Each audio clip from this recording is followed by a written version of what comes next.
Well, hello everyone, and welcome to today's webinar. Today we will dive into a very exciting topic, development of women leaders in the modern workplace. This session is eligible for HRCI, SHRM, and ATD professional development credits. Before we dive into today's content, let me tell you about Brennan Hall Group and some incredible opportunities that can accelerate your career. Brennan Hall Group is a leading professional development firm that has been serving learning, talent, and HR executives worldwide for more than 30 years. We've advanced the growth and performance of million employees and leaders through our cloud-based platform, delivering evidence-based research, data, and certification programs that empower organization achievements and excellence in every area of human capital management. Our impact spans more than 10 million employees and executives globally, supported by our comprehensive research library, strategic insights, and prestigious awards program. Below is a sample of our organizations we are proud to partner with. We also have incredible learning and networking opportunities. Registration is open for our HCM Excellence Conference happening next year, February 9th through 12th. This is where the top minds in human capital management come together. We also have our upcoming Women in Leadership event on November 19th, which we will dive in deeper more. We also invite you to participate in our research studies. Links will be available after the webinar, or you can always visit brennanhall.com. Once the results are analyzed, all participants receive a piece of complimentary research and other exclusive benefits. All details and applications for everything I've mentioned will be available in a PDF you'll receive within 24 hours after the roundtable.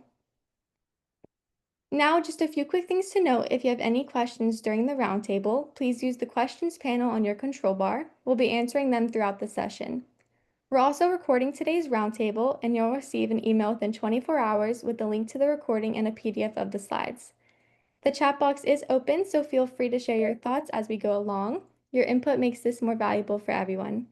Now, let's meet today's speakers. Thank you, Ivy, and hello, everyone. I'm Rachel Cooke, the CEO of Brennan Hall Group. It's great to be here today. I'm excited about what we're going to be talking about and sharing with you some of our preliminary data from our Women in Leadership study, or Women in the Modern Workplace, and how they are advancing. And so we just kind of we distilled some of the findings to be able to share with you today. With our team, I have with me is also our advisory board from our Women in Leadership Summit that is helping shape our topics and our program to make it really exciting for all. And each one of these ladies have a dear spot in my heart. And I would like to first introduce Rachel Bolton, the director from Stanley Black & Decker. Hi, Rachel. Welcome. Hello, Rachel. So good to be with you. Absolutely happy to share a little quick introduction. Thank you to everybody who's introducing themselves in the chat as well. Please continue to do that. Yes, Rachel Bolton, Director, Enterprise Leadership Development at Stanley Black & Decker. I'm pleased to be with you all today, joining you from Atlanta, Georgia, and actually have a couple of parallels that I think are kind of quirky that I wanted to share right off top. Obviously, we have two Rachels on this call, and that can get to be slightly confusing. Yes, I see you in the chat, Melissa. So I want to encourage, if you have a question or a specific comment for one of us, let's use some initials. We can be Rachel B and Rachel C, and they're consecutive. I mean, we just can't get away from it, can we, Rachel? And on top of that, I've got two beautiful children. We were just talking before the webinar began. I've got a 3-year-old and a 6-year-old, and my daughter's name is Rachel's daughter's name. So we both got Sophia's in our life. So it's just confusing, but beautiful every time we get together, and I'm glad to be joining you. Thank you, Rachel B. And we had to establish ourselves for today as Rachel B and Rachel C. So if you'd like to ask questions to one of us and you want to differentiate, but she's amazing. And from the moment I met you at one of our events a few years back, it's just been an incredible experience to continue to collaborate with you and to learn from you.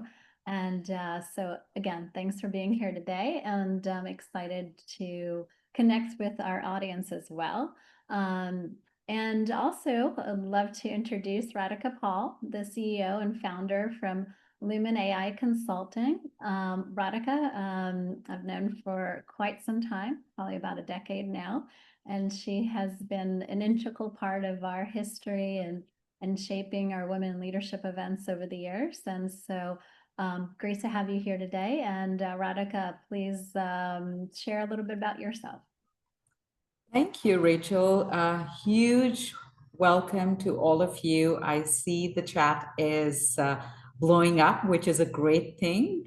I am the CEO and founder of LuminAI Consulting, which I founded about a year ago after spending 27 years in various different HR roles across GE and American Express and Latham and Watkins.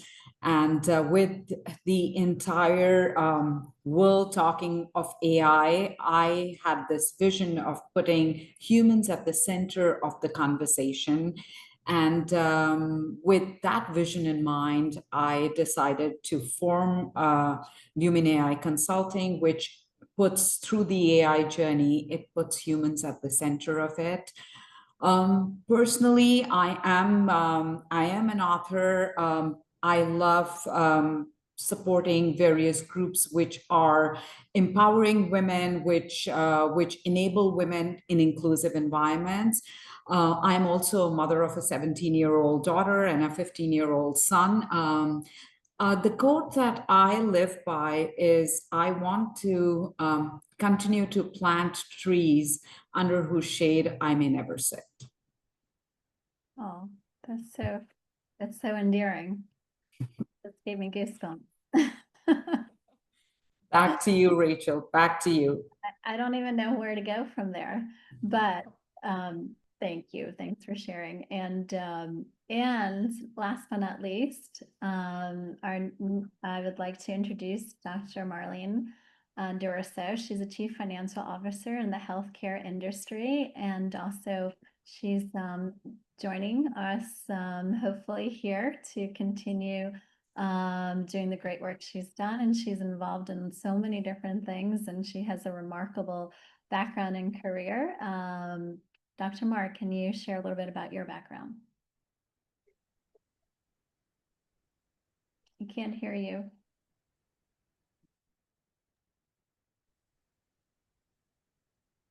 Oh, wait. There was a sound that just came out. A little bit. Technical difficulty already. Perfect. Okay, perfect. Thank you so much. Thank you so much, Rachel C, Rachel B, Radhika, all of our participants that are on the call. Thank you so much for joining us today. My name is Dr. MarlineC. Duroseau. I go by Dr. Mar. I'm totally excited to be here today with you all. Just a little bit about me. I am a mom of 4, all boys. And my oldest boy, his name is Richard. I always say he's the one that didn't give me any labor pains. He's my bonus son, but he's mine. Okay, I stole him from his parents, but not really, but just in case. But a mom of all boys. I am a leadership executive. I currently work as the Chief Financial Officer in the healthcare industry. We deal with nursing homes. And additionally to that, I just completed, and I'm totally excited, my doctorate in business leadership organizations. And it was very, very special to me because my research focused on, disruption that women leaders face day in and day out in their lives, and how we can do better as organizations to support the women through the disruptions that they deal with. And in addition to that, I'm a licensed CPA. I was born and raised in Miami, Florida, and I'm excited to be here. Just a lot going on. Very, very excited. Thank you again for having me. Thank you, Dr. Mar. And thank you, everyone, for all of you joining us today. And let's go ahead and get started. First, I just want to kind of go through here our agenda and roadmap that we're going to take you through. These were the key topics that stood out from our current research that we looked at, and maybe these will slightly change as we do another analysis of the data, but there's a lot of good information But these were the key things that kind of were the key topics, starting with culture and measurement, as well as the development effectiveness, and looking at high impact solutions, and of course AI and technology, and then kind of looking at different generations and how we are approaching them or not approaching them, and what kind of impact does that have in advancing women in leadership, or just, you know, in addressing these different areas of you know, just day-to-day life that we need to kind of consider. And also just want to point out a couple of things here. Stay on to the end. We're going to do a raffle, and we will be providing a complimentary registration to our upcoming event on November 19th. And if you are not able to make it, please feel free to gift it to someone. And then also, all of you attending today, we have a special code for you to register at 50% off. So please join our Women in Leadership Summit. It's going to be a great one, and we're excited. Taking a look here, the commitment to inclusive culture. You know, think about think about all the things we're trying to accomplish, and there's so many well-intended efforts that get stalled. And, you know, think about, you know, why is that so? It comes down to the gap between what we say, what we value, and what we actually build into our systems. And then we'll move to what works, because half organizations can't tell you which programs drive advancements and which, you know, and so especially when we're looking at culture, you know, how committed is your organization to creating an inclusive culture where all employees can thrive? And what we see here, only 82% said strong or moderate commitment, and half said strong, another third said moderate. So that's encouraging. Leadership is paying attention. Boards are asking questions. There's budget allocated, and it's on the agenda, right? But commitment is just the starting line. Let's look at execution. And when we looked at effectiveness for creating psychological safety, you know, we asked, how effective are you creating psychological safe environments where diverse perspectives are valued? Only 31% said highly effective, and the majority, 51%, said moderately effective. That's a 51-point gap between commitment and highly effective execution. So think about moderatively effective means in practice. It means we're doing some things right, but there are pockets of the organization where people don't feel safe speaking up, where diverse perspectives are tolerated but not truly valued. Where do you calculate the risk before you disagree? And, you know, here's what I want you to think about. If you ask your employees, would they agree with your self-assessment? Look at what they actually say. Let's look at the perception we had asked them. And we asked, does your employer consider your unique background and value you as an individual when making decisions? Only 28% strongly agreed.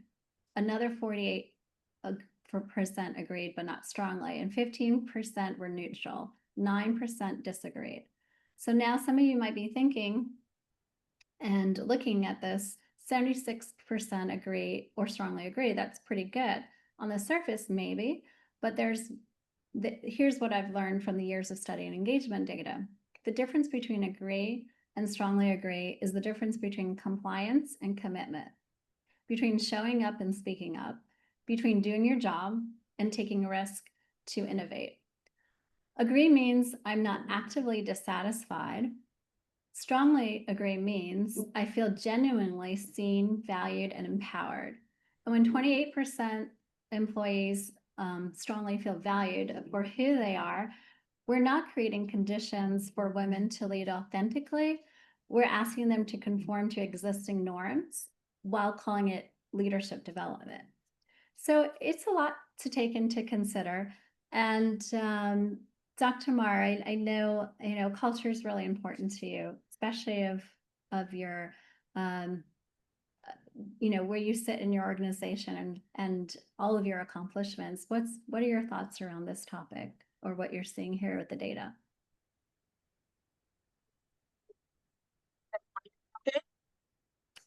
Can you hear Yes, now. me? Okay, what about now? Yes. Okay, perfect. So I learned the trick. I have to mute and then unmute, I guess, to trigger the volume to work. Don't mute it, just stay on. Yes, yes. Okay. Thank you so much for that. I have to say that the biggest thing for me and my experience when it comes to organizational culture is policy, right? Companies are explaining that having an inclusive culture, a safe culture, they explain that it's part of their policy, but then what is actually being practiced? And that's why I love the results that are coming up in the study here, the results from the survey, because it really shows where that gap lies, the gap between what the policy says and what's actually the practice of the organization as it relates to corporate culture. Okay, so from my research on women in leadership, specifically mine were women leaders navigating infertility, and my time as CFO, I have indeed seen a consistent pattern. Again, companies are explaining and showing and writing that good culture and inclusion is a priority, but the day-to-day systems don't make it easy to actually live that, okay? So you have where policies do exist, but when it comes to the frontline norms, manager confidence, workload models, it's not actually, showing up in the workplace, So part of my study showed that, women who are high performing, they delayed or hid appointments that were medically necessary for them because of the fear of what is that going to show culturally, right? Are they derailing their advancement? If they show that, will they show up as someone who, has deficits and can't perform the job? So there's a psychological safety issue there as it relates to culture, and, employees, they watch too how their leaders schedule things, how do they meet, how do they budget, do we value the time being set aside for deep work? Or is it, well, this is taking too long because we're trying to get to the bottom line, we're trying to get to answers, So ultimately, I think that, you don't want to just say, hey, we have a culture that is conducive to leaders performing effectively, leaders meeting goals, but yet in the real life, that's not what happens. So I think that it's very important to, we can't just use corporate culture as a slogan, right? We have to make it an operating system. We have to make sure that it actually shows up and actually happens in the workplace, So that's kind of sort of my take on the cultural gap. Yeah, it's fascinating and it is complex and it does take a lot of intent to make changes or to put in infrastructure where you create these opportunities or the process to be able to have more constructive conversations, more opportunities to test and fail and still feel safe. But it is definitely something that it doesn't happen by chance. And I'm just looking at a question here or a comment. Yeah. I found having flexibility in the workplace, when and how I get my work done is just about as important as compensation. Mm-hmm. And absolutely, that's a big deal because sometimes companies, they want to, if that, throw money at the situation, but it still doesn't change that psychological safety. Okay, so now I think I'm safe because they're paying me more, so they must value me. But then at the same time, as a valued employee, if I really do have a problem, which calls for me to ask for the flexibility, ask for an extended deadline, ask for the slight time off that I may need, then am I really getting that just because they're also paying me? So that's a great point, Maggie, that you make there. Fantastic. And I think we're not covering this in our research today, but we've done a lot of research around EVP about the employee value proposition and how that is really important too, because it's not just about top down or the bottom up. There has to be transparency and an understanding of what the employee needs are, but also what the employer needs are. And so it's kind of a balance, right? But the more transparency and the more awareness and more conversations that you have, you build trust. And that trust piece is part of the culture, because it may not be perfect, though, if you trust or you have that trust in place and you can communicate and come to a compromise, perhaps, right? Or feel that, maybe they didn't look at it this way, but they weren't aware, and you bring it to their attention, and then, there's some type of change, right? Or some kind of rethinking of maybe some of the policies. But that takes time, and that really is part of the culture and the trust that needs to be built if it's not there. And then you also have leadership changing, managers changing. So it has to be continuously reviewed. Otherwise, you can have a great culture last year and someone comes in and changes everything, right? Or a new acquisition happens and you have to roll out new initiatives, new policies. So there's always this continuous, a continuous evolution of the culture. So let's take a moment, and we would like to ask all of you, Ivy, if you could launch our first poll question here.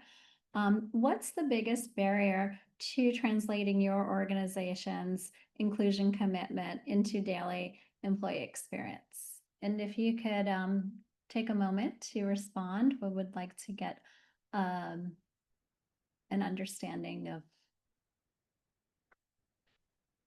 from all of you today. And we'll keep it open here another few seconds. Looks like about 38%, 40, 50% participated. Let's keep it open for a little bit longer.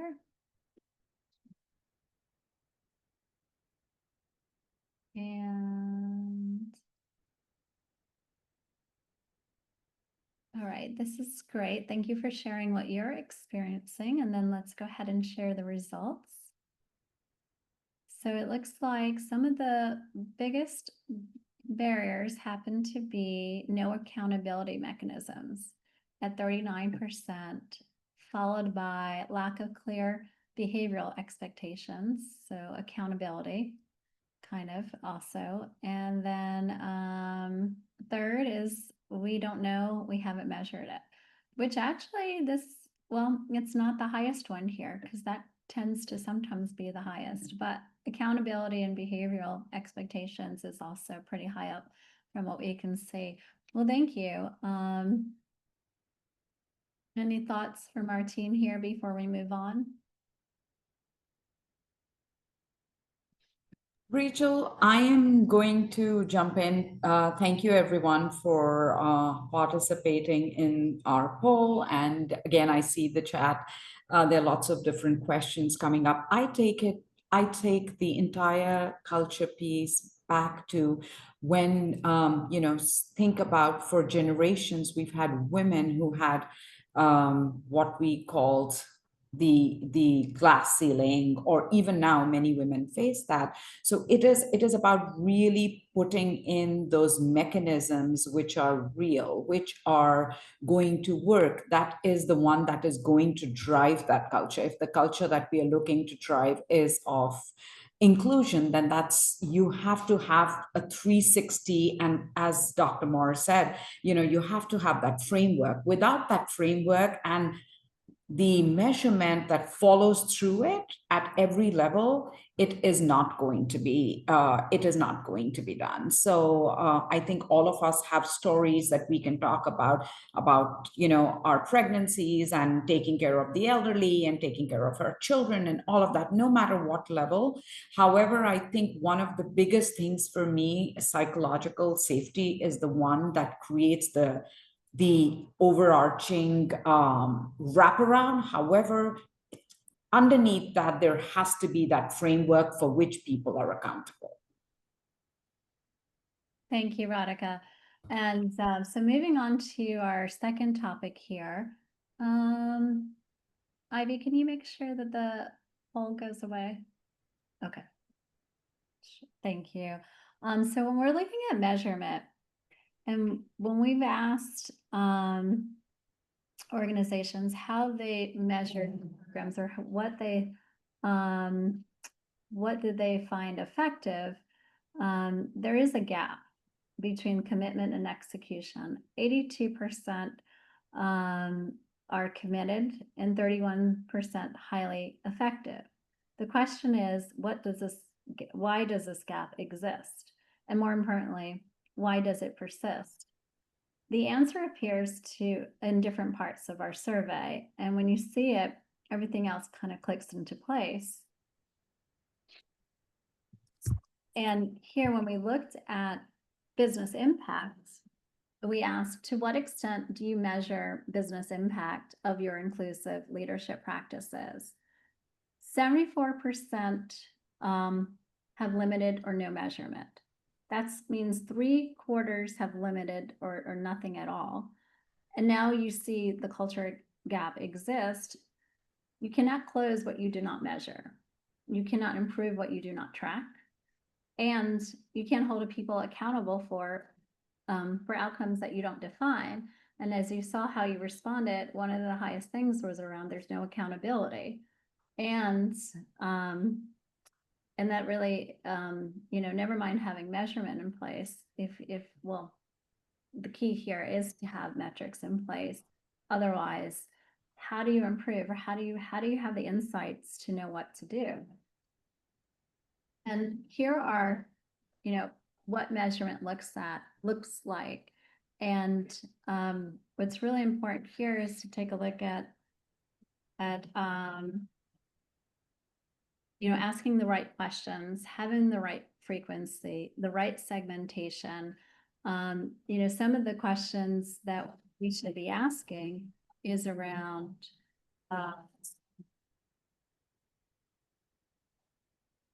some of the questions we really should be asking is, in the last month, how often do you share an idea that challenged the status quo?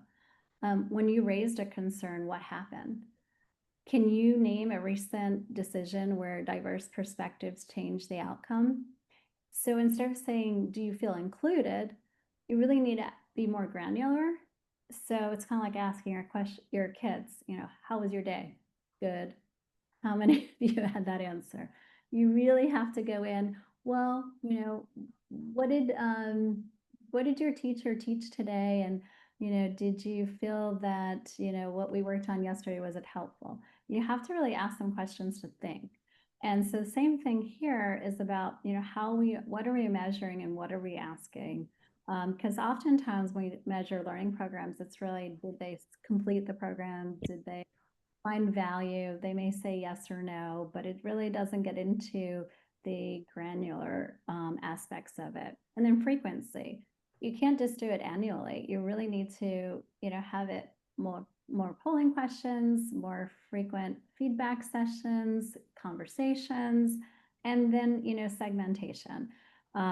Looking at different teams, different functions, different levels in the organizations, different types of roles in the organizations to gather the right insights. Because let's say you ask someone that just joined the organization and they're rolled into the data, they may not know. So, or there's certain pockets that may be more feel more included than others. So really need to kind of take a look at the data here. Rachel, what are your thoughts around this? Yeah, I'm nodding my head a lot, so forgive me if you see me just going like this quite a bit. It hits home big time, even at an organization as legacied as Stanley Black and Decker. As a woman, as a director, I see a lot of this, and they do a great job. Let me preface it by saying that. But we are still seeing in the data that there's a challenge across our organization and probably others as well, where there's a strong intent, right? They really want to include women, different cultures, different regions, right? But there's inconsistent insight. We're committed to inclusion, but the way we measure impact hasn't kept pace with that commitment. And so, as you were sharing just a moment ago, when you were talking about the frequency of how we measure and the types of questions we ask, are they nuanced specifically to speak to women in leadership? I call this psychological safety, and I'm sure Radhika, you can agree with this, that some organizations have a big gap here. And that means we often measure engagement broadly in terms of how many people enrolled, how many people completed, how many people on the survey said yes or what have you.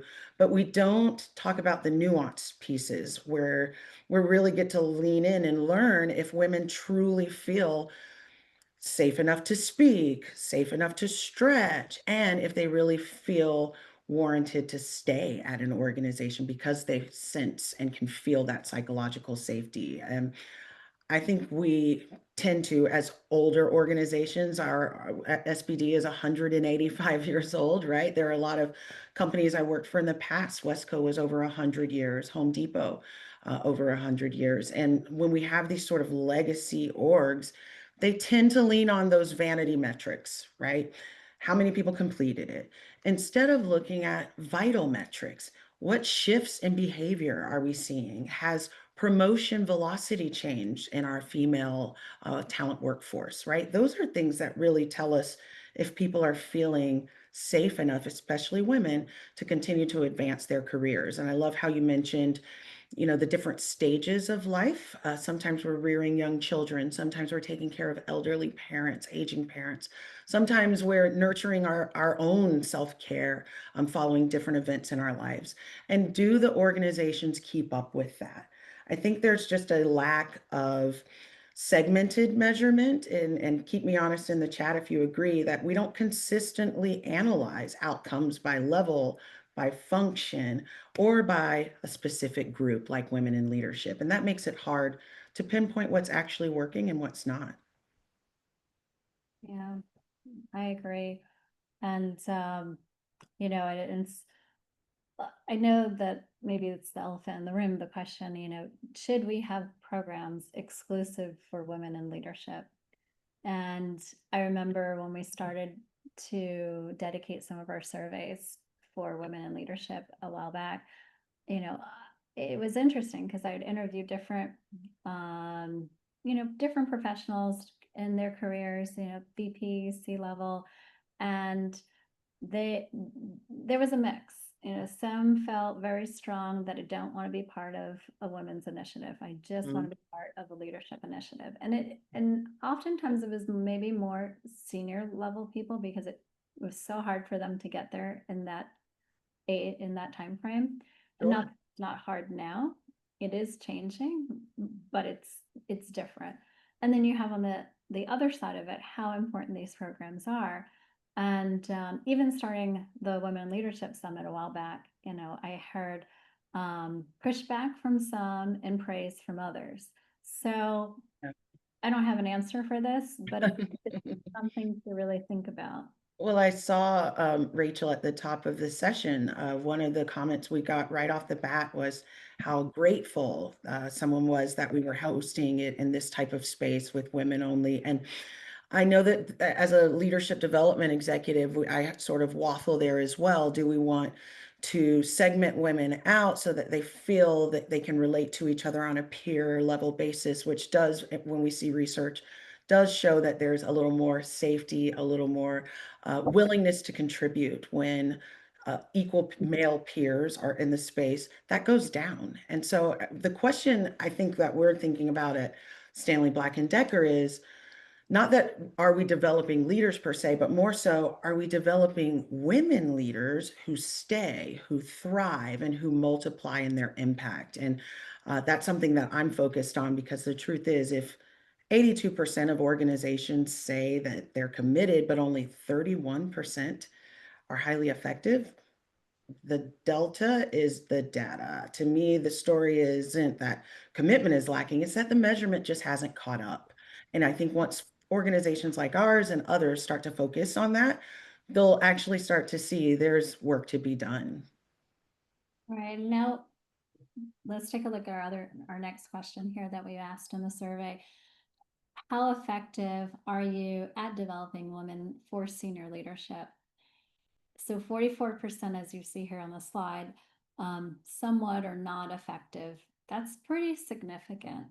And it's not to put anybody on the defense, because this is hard.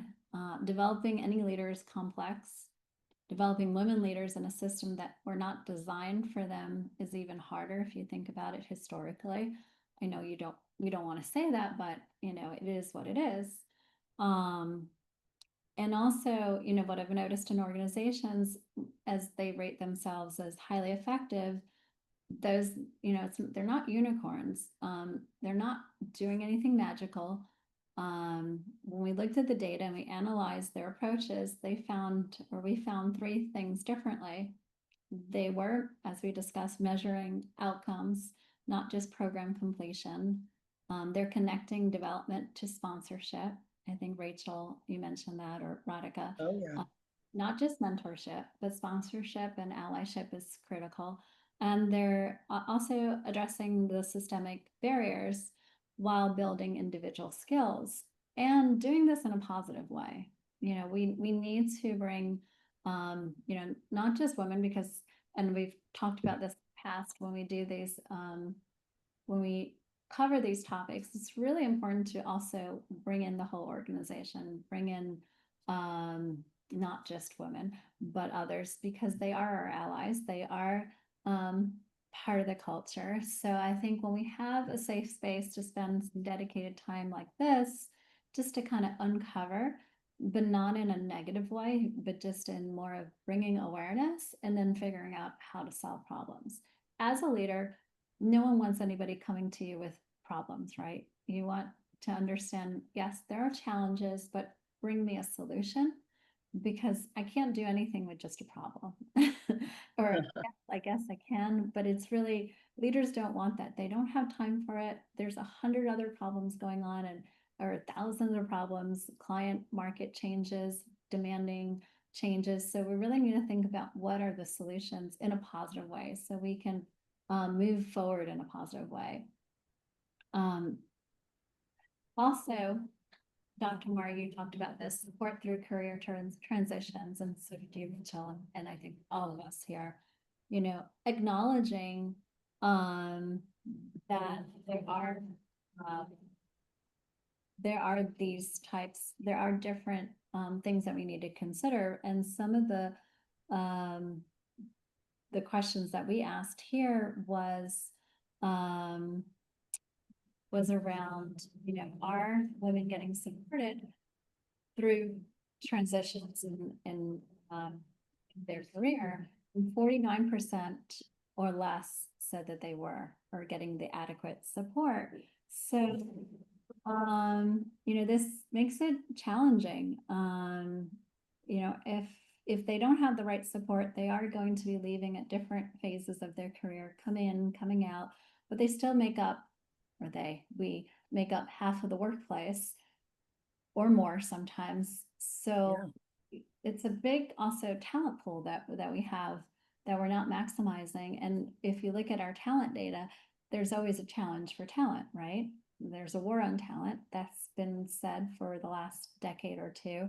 So how do we optimize our people, half of our workforce, or if not more, to make sure that we can retain them or leverage them better or advance them and help them understand or move forward here.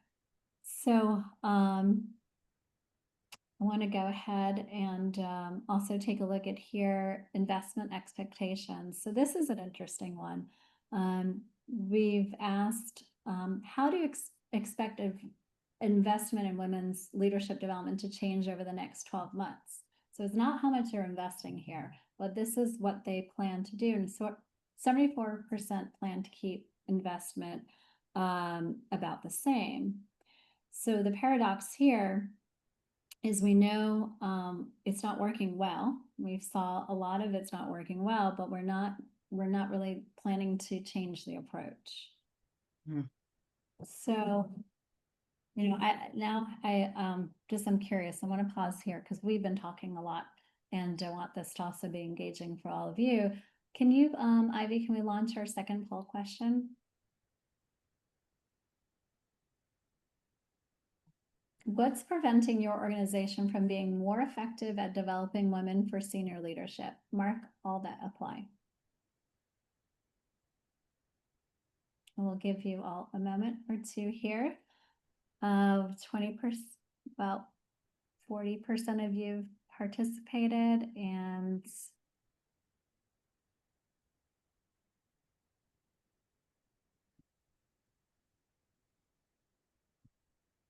just a moment. And I just want to comment here. We have a question about, are you going to share the list of companies that were surveyed?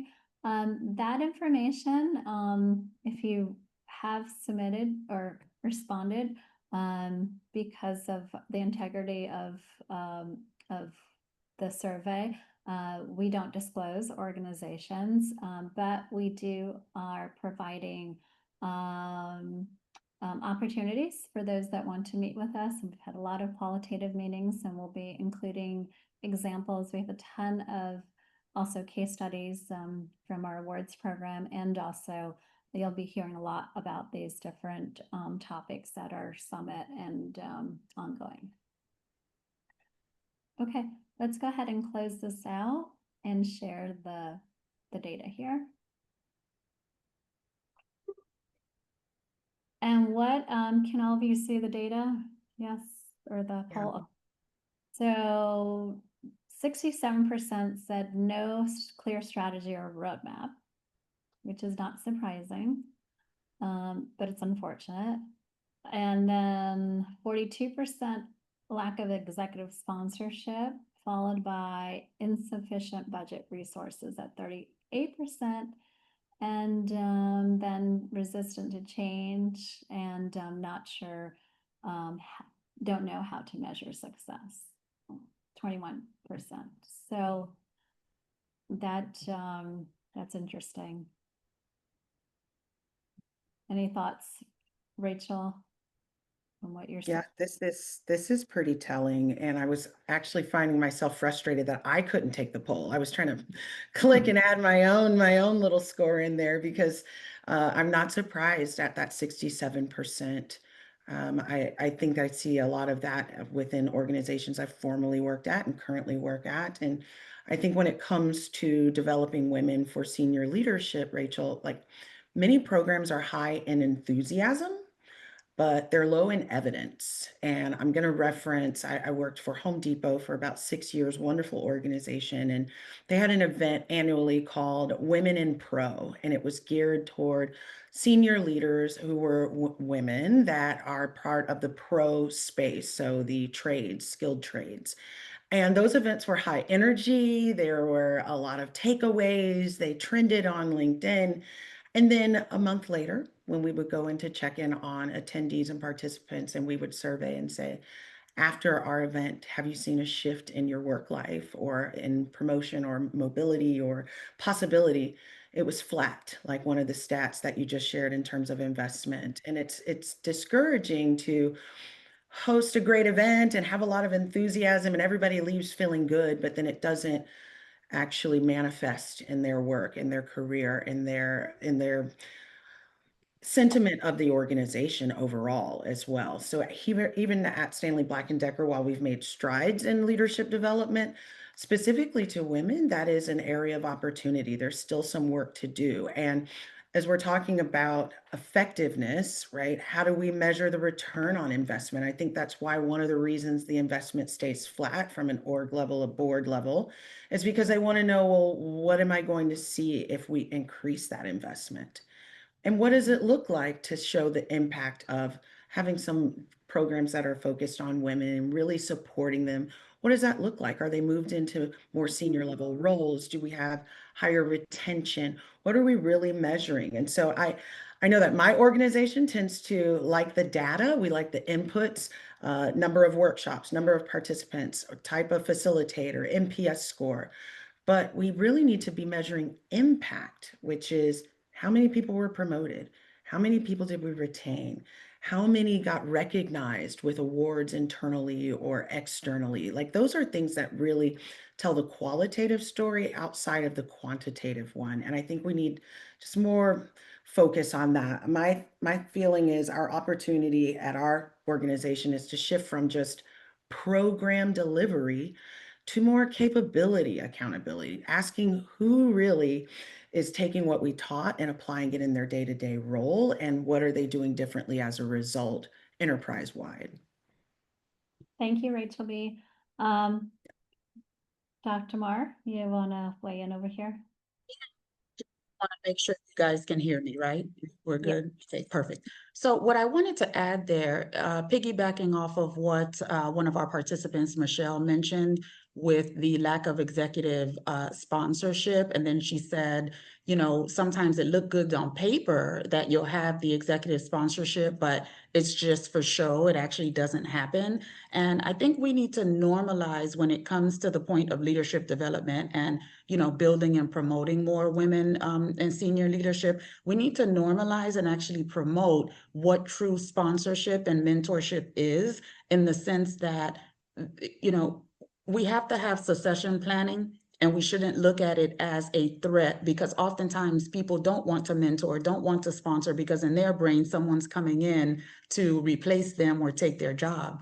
And as an organization as a whole, they should look at it as, okay, yes, I have this high performing, long-term tenured executive, but what's going to happen? How can we make it better? Let's say they end up retiring. Forget the gender issue with the parenthood trap, or, you know, the societal pressures that women face anyway. If we put that aside, we look at it as, okay, what is the plan after Dr. Mar leaves, right? So at that point, it's like, let's bring someone in, take them under her wing, feel confident in truly sponsoring them, truly mentoring them, truly showing them the way. And that way you have two, you know, 3, 4, however many it is, highly effective and, you know, leaders that can produce, and it's all for the good of the company, without looking at it as there can only be one or there can only be two. And I'm going to say I'm going to, you know, help them, but don't really offer the help. That doesn't help the company overall either.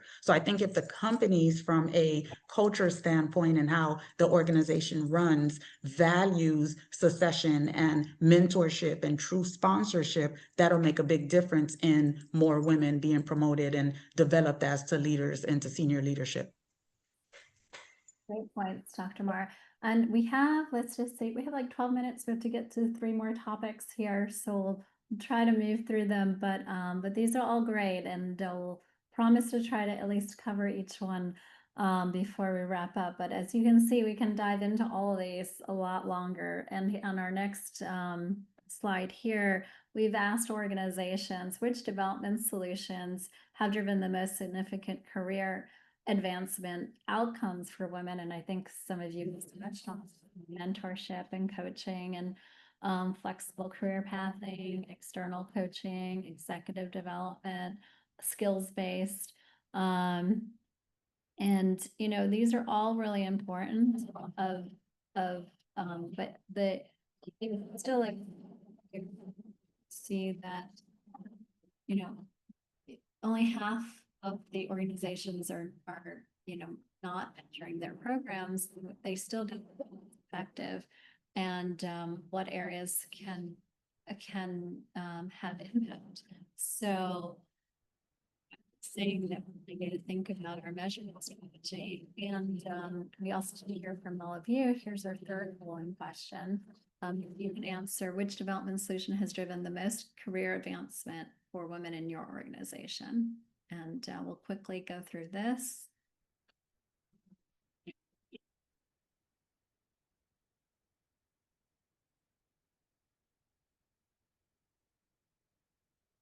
Okay, looks like a lot of you are responding. Thank you. Give it another second or two and then close it out.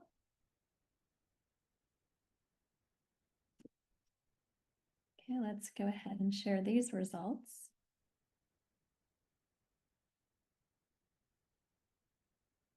And okay, so kind of reoccurring here, we haven't tracked this is 35%. And then mentoring circles and peer networks at 25%, followed by high visibility project assignments and executive sponsorship programs. You know, what I see a lot that happens too is if they don't have anything in place, usually a mentoring or some type of coaching program is established, and they can be very effective.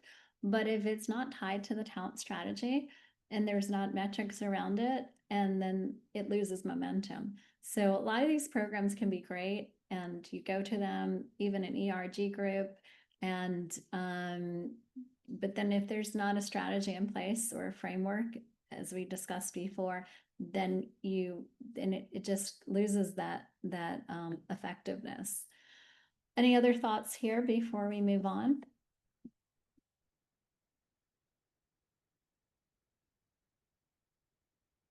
I know we're short on time here, so let's go on to AI. And sorry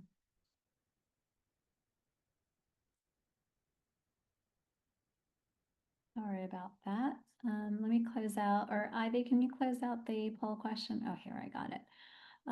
And so we looked at, and as you know, AI is everywhere. It's in, you know, it's in our home. It's where we go when we bank. It's showing up in our grocery stores. You cannot, you know, if you pull up your app, it's also pulling in everything from, you know, everything that you looked at. It's showing up everywhere. We just had an AI summit 2 weeks ago that Radhika and Dr. Mar was at, and it was great. We covered a lot of interesting topics, and in our survey here, we asked, you know, is leveraging AI to enhance women's leadership development a strategic priority for your organization? And 56% said no, that it's not a priority. So that's says in itself, that's alarming data or alarming response. Radhika, I know what you're doing, you know, a lot around AI and helping with HR and talent and organizations. What are your thoughts? Why are companies, you know, why are we still here? Why aren't they taking this more serious as far as addressing it for advancing women?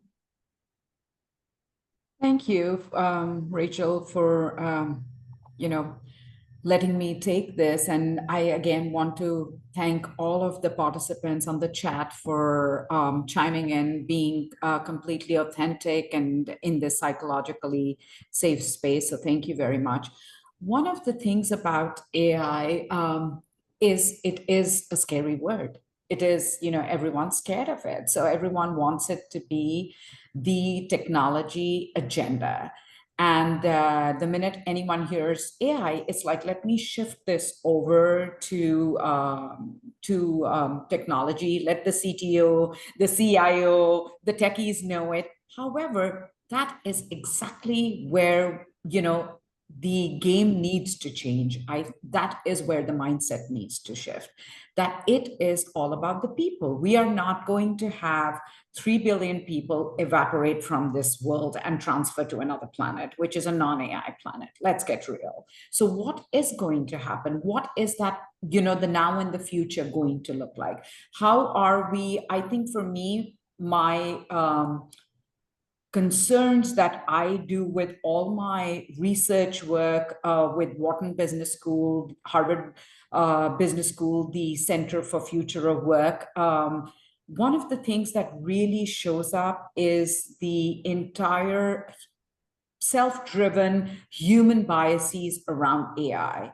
I think once we understand that the AI tools are here to augment and amplify who we are as humans, that is where the shift will happen. Also, I go back, Rachel, to where we started today. We have to start at the lack of psychologically safe spaces, right? We have to start creating them so that people can experiment and fail fast. And that is something that is a huge barrier to AI adoption today. So it is, yes, in women leadership programs, I see this all the time. There is a 1 hour AI course. Okay, what's that 1 hour AI course going to do for you? Nothing. How are you really making it a part of the business case?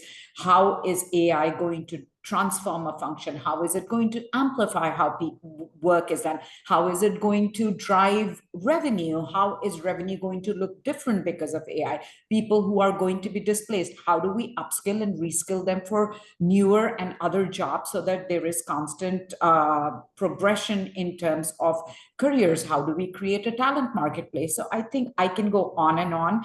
However, I do want to be conscious of time, and I'm happy to chat with any one of you on this outside of this as well. So Rachel, I'll pass this back to you.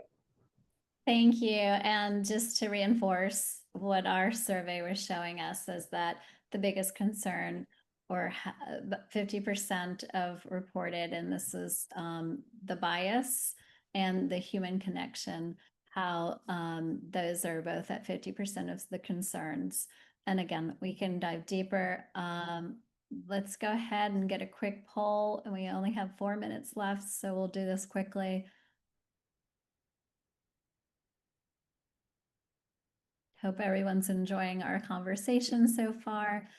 We probably could have taken 2 hours, but we all know how valuable everyone's time is, and we just wanted to kind of share a sneak preview of what we're seeing here. And some of it is things that we're learning or reaffirming of what's happening, and kind of helps us plan and helps us focus on what we should be driving as far as awareness and conversations around. And we see here the human connection and the biased, and also we're not concerned or not considering AI, or so that's 28%. Okay, interesting. Let's move on to the generational differences that we looked at in our survey, and we had asked a question. Question was around, let's see here. I just want to pull, or we had asked, what are some of the things that, how you're addressing generational differences when developing women leaders? And 65% said they don't address generational differences, which is interesting. And yet that we may all appreciate from one generation to another and at different stages. And there are some really nuances that, you know, when you're first starting into the workplace or when you're towards your later part of your career, there are, you know, different things that we need to understand. And I know we only have a few minutes here, Dr. Mar, and I would love to get your thoughts on, because I know you have a lot of perspective on this, as well as everyone else. But Yes, absolutely. I think that firstly, just because we're short on time, when it comes to addressing generational differences, I think we have to shift or include in our thinking that it's more than just the people in terms of, okay, the employees are from different generations, because right now you are finding a lot of workplaces that have maybe a few baby boomers still, and you have Gen X's, you have millennials, and then you have the next generation. But I think if we bring it back to a organizational focus, it would be more making sure that the systems are also generationally evolving too, because when you look at it, everyone in the organization are optimally working there for the same goal. So how do we get to the same goal? What are the systems? So instead of looking at it as this generation likes to operate this way versus this generation, or maybe the communication isn't as effective because of how the generations tend to communicate or want work delivery or work, productivity, we look at the organizational aspect of it and how the systems will allow the generations to come together for the good of completing whatever goal that the organization needs. Absolutely. And this is just kind of a snapshot of some of the needs to think about, when we're starting our careers and mid-level and senior. There may be, as we move in and out of the workplace, some of this may change, but it's really important because it's not one size fits all. And not saying that we can address everything all the time, but to have awareness and sensitivity for it will change the culture and will help you retain talent. And a lot of the talent is from a large pool of women in the workplace. I don't know. I don't think we have time for our last. Oh, we're going to go with it, I think. Okay, we have one more polling question for all of you that stayed on. They're not going anywhere. They'll take this one. Approach differentiate by career stage or generation. We have tailored programs. Okay, a few. Great. We have good amount of you have responded. Let's go ahead and close it out. And looks like we have tailored programs, 20%, and somewhat flexible options. No, but we've discussed it, and about almost 47%. No, we use a universal approach. So, okay, well, there you have it. That's kind of sums it up here of what we're seeing in our research. And wish we had longer to dive into here, but we want to just kind of leave you with a few thoughts around, for this quarter, pick one thing to think about, whether it's psychological safety on teams, advancement outcomes from the latest cohort, and where high potential women are in 3 years post-program. So these are just some things. If not one of these, pick one thing and share what it is. And we'd love to hear from you. We'd love to see you at our Women in Leadership Summit. These are the topics, and we'll be sharing this presentation. So you'll have this, and you can also visit our website. We'd love to chat more. Thank you, Radhika. Thank you, Rachel B. Thank you, Dr. Mar. And thank you, Ivy, for helping us here navigate and keep our tech going and thriving during this session. And thank you all for joining us. This has been a pleasure. We've only run 2 minutes past with 4 of us here that could probably talk a whole day.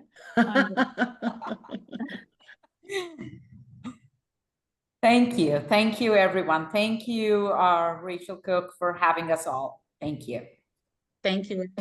Thank you so much for tuning in. Rachel B.